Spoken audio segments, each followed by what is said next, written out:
Orang yang sholatnya khusyuk benar, itu dijamin langsung oleh Allah Subhanahu wa Ta'ala akan dimudahkan semua urusan hidupnya, termasuk rezekinya. Rezeki itu nggak perlu Anda banyak pikirkan, ikhtiar sedikit datang, bahkan dari sisi yang tidak Anda duga.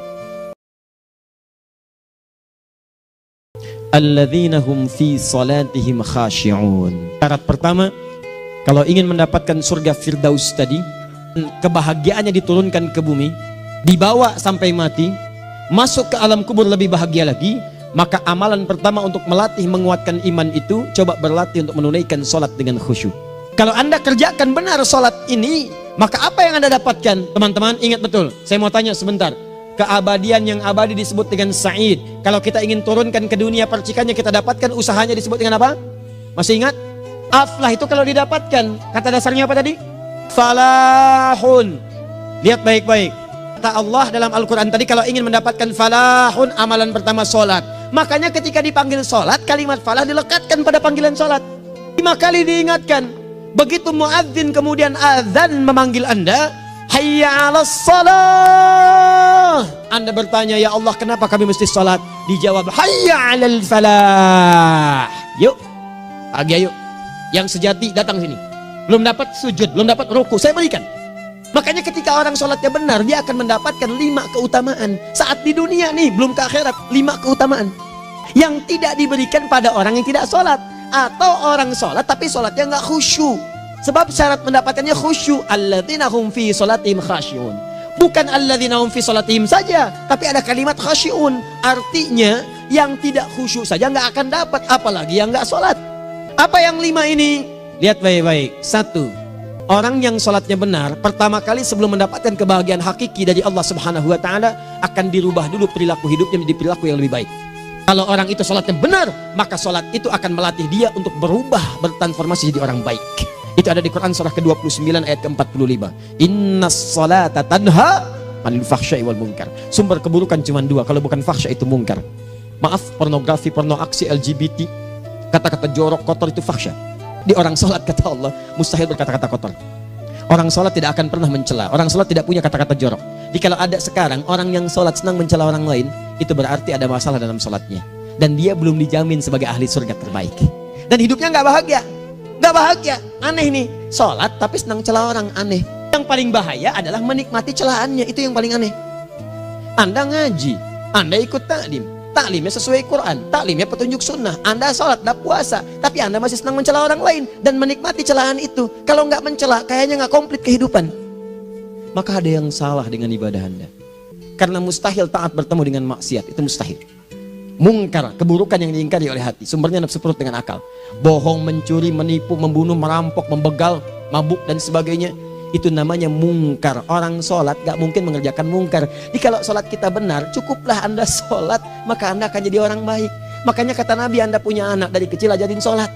Sholat kalau naik jadi balik, kerjakan terus. Kasih pelajaran membuat dia mengerti. Kalau masih susah, berikan pelajaran. Ini sering diterjemahkan dengan memukul. Mukul di Arab beda dengan konteks mukul sekarang. Mukul di Arab tuh ngasih pelajaran supaya ngerti. Anda bisa terjemahkan dengan konteks lain. Uang jajannya tahan, yang kesukaannya simpan dulu. Bisa dengan konteks kekinian. Tapi poinnya, kenapa anak Anda dari kecil ajarin sholat, sampai kenalkan dengan masjid, ajari 3 tahun bawa ke masjid, kenalkan dengan masjid. Gak ada masalah lari-lari itu sebelum waktu sholat. Kenalkan dulu. Dulu orang-orang tuh begitu, sebelum waktunya dikenalkan, jalan, begitu lari, biarin dulu. Setelah itu diberi pengertian. Nah, ini bukan tempat berlari, yang berlari di sana nanti, yang di sini nanti akan ada orang-orang baik semuanya. Terus anda lihat berbaris, baris rapi. Kalau pengen baik, ikutan baris nanti. Terus nanti ada yang mimpin di depan, namanya imam. Imam itu siapa ya? Tetangga kita bukan yang Pak Imam, bukan.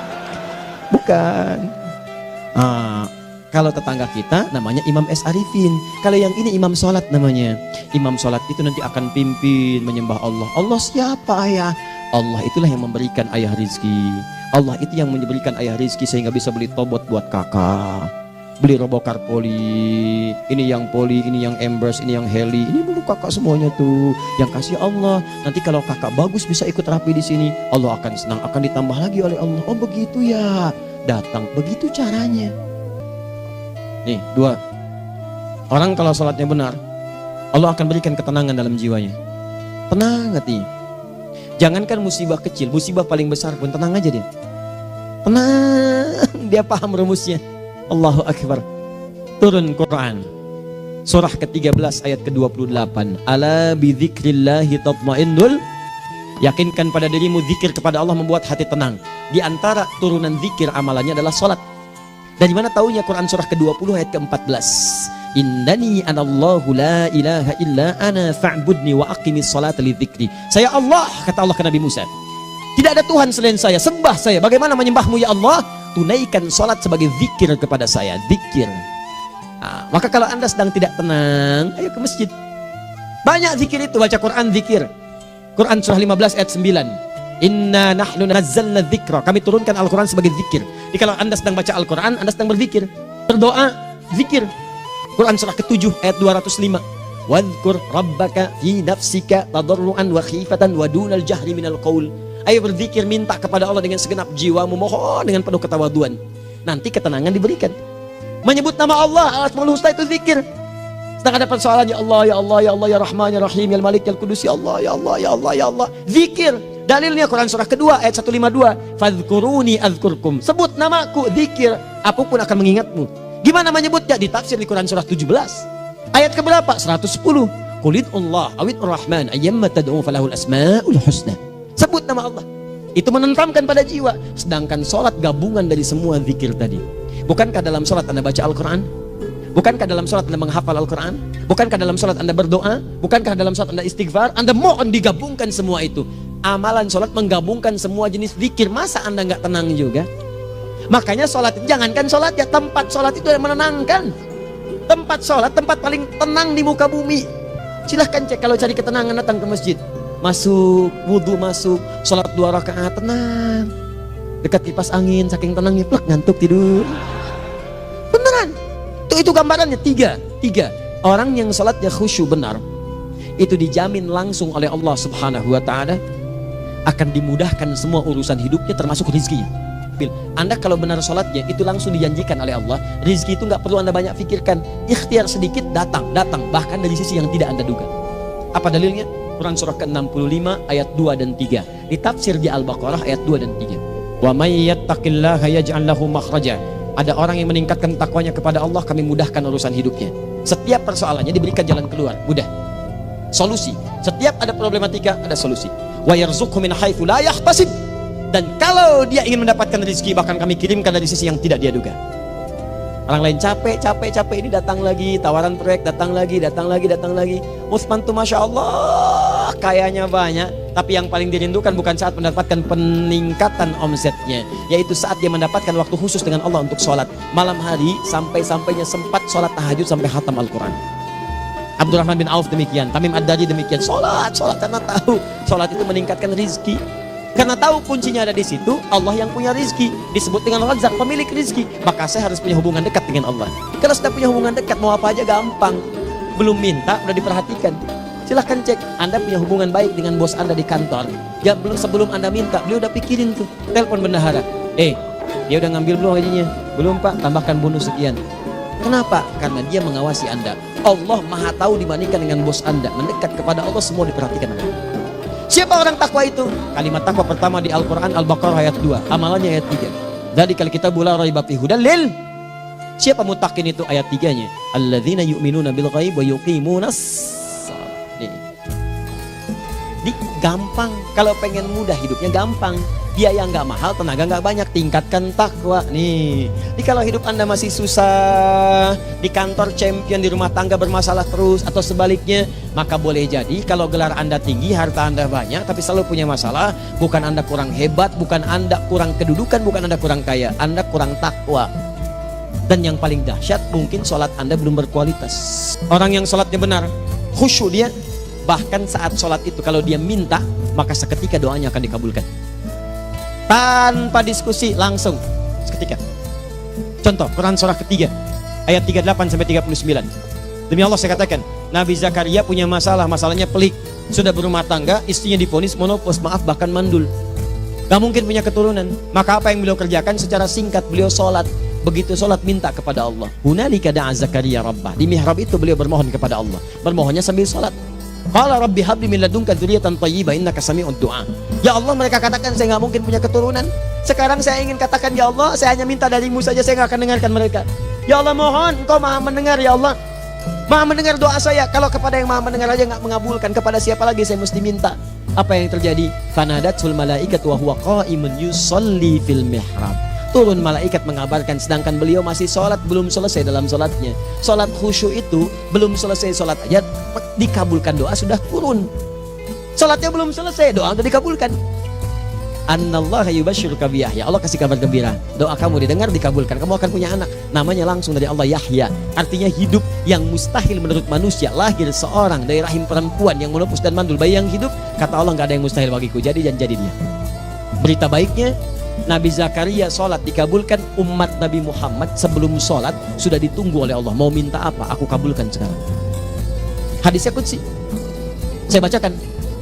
Hadatsana qala Rasulullah sallallahu alaihi wasallam, qala Allah azza wa jalla, qasamtu shalah baini wa baina abdi. Kata Allah, saya bagi dua ya salat antara aku dengan hambaku. Wali abdi ma sa'ala. Kalau hambaku benar salatnya, aku berikan apapun yang dia minta sekarang.